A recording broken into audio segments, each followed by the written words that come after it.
Hello friends, welcome to healthy food chef. நம்ம இன்றைக்கி ரொம்ப சிம்பிளான ஹெல்த்தியான நான்வெஜ் ரெசிபி தான் பார்க்க போகிறோம். ஆட்டு மூளை வறுவல். ஆட்டு மூளை ரொம்பவே உடம்புக்கு நல்லது. இதில் ஒமேகா 3 இருக்குது. அதனால நம்ம உடம்புக்கு ரொம்பவே நல்லது. முடி வளர்ச்சிக்கும் ரொம்பவே ஒமேகா 3 ஹெல்ப் பண்ணும். இதை கண்டிப்பாக மந்த்லி ஒன்ஸாவது நம்ம எடுத்துக்கிட்டால் ரொம்பவே நல்லது. இப்போ எப்படி செய்கிறதுன்னு பார்க்கலாம். நீங்கள் கடையிலேயே வாங்கும் போது இந்த மாதிரி நல்லா வெட்டி கொடுத்துருவாங்க. இதை நீங்கள் நார்மலாக அலசுறதுனா லைட்டாக தண்ணி வச்சு மஞ்சத்தூள் போட்டு அலசி எடுத்துக்கலாம். அலசவும் தேவையில்லை, ரொம்பவே நமக்கு நீட்டாக தான் எடுத்து கொடுப்பாங்க. இப்போ எப்படி செய்கிறதுன்னு பார்க்கலாம். ஒரு பேன் எடுத்துக்கோங்க. வடை சட்டியில் 3-4 டேபிள் ஸ்பூன் நல்லெண்ணெய் சேர்த்துக்கோங்க. எண்ணெய் நல்லா காஞ்ச பிறகு கடுகு சேர்த்துக்கோங்க.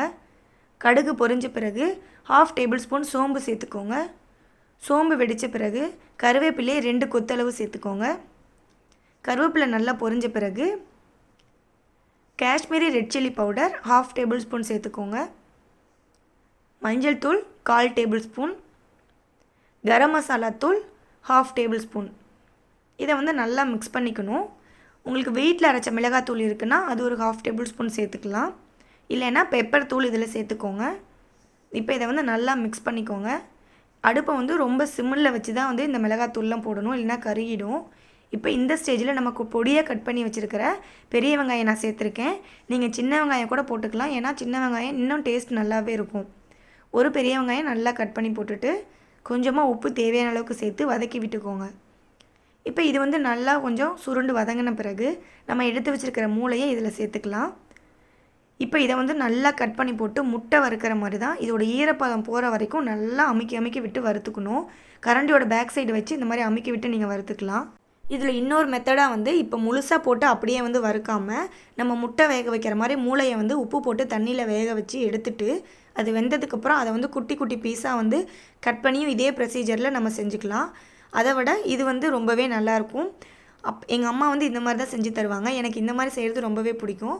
உங்களுக்கு என்ன மாதிரி வேணுமோ, நீங்கள் இந்த மாதிரி கொலன்னு வேண்டாம் அப்படின்னு நினைக்கிறவங்க இந்த மாதிரி வேக வச்சு கட் பண்ணி செஞ்சுக்கலாம். நம்ம முட்டை வறுக்கிற மாதிரி தான் இந்த மூளையோட ஈரப்பதம் இல்லாத மாதிரி சுற்றி இந்த மாதிரி ஃபுல்லாக அந்த ஒயிட் கலர் தெரியாத அளவுக்கு அமுக்கி விட்டு நல்லா வறுத்துக்கணும். இந்த மாதிரி செஞ்சிங்கன்னா கவிச்சியே இருக்காது. சின்ன பசங்களும் ரொம்ப விரும்பி சாப்பிடுவாங்க. ரொம்பவே நல்லாயிருக்கும்.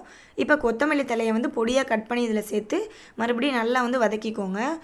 நல்லா சுருண்டு வர மாதிரி அந்த ஒயிட் கலர் தெரியாத அளவுக்கு ஃபுல்லாக ஈரப்பதம் இஞ்சிற அளவுக்கு வதக்கிட்டு இப்போ 1/4 கப் அளவுக்கு தேங்காவை நல்லா திருவி இதோட சேர்த்து நல்லா பரட்டி விட்டுக்கோங்க. தேங்காய் கொஞ்சம் அதிகமாக இருந்துச்சுன்னா ரொம்பவே நல்லாயிருக்கும். இப்போ அவ்வளோதான், நல்லா மிக்ஸ் பண்ணிவிட்டு நம்ம இறக்கிடலாம். ரொம்ப சூப்பரான சுவையான மூளை வறுவல் ரெடி ஆயிடுச்சு. கண்டிப்பாக நீங்கள் செஞ்சு பாருங்கள். இந்த மாதிரி செஞ்சு சாப்பிடும்போது ரொம்பவே டேஸ்ட்டாக இருக்கும். உங்களுக்கு பிடிச்சிருக்கு அப்படின்னா என் சேனலை லைக் பண்ணுங்கள், ஷேர் பண்ணுங்கள், சப்ஸ்கிரைப் பண்ணுங்கள். Thank you. Happy cooking.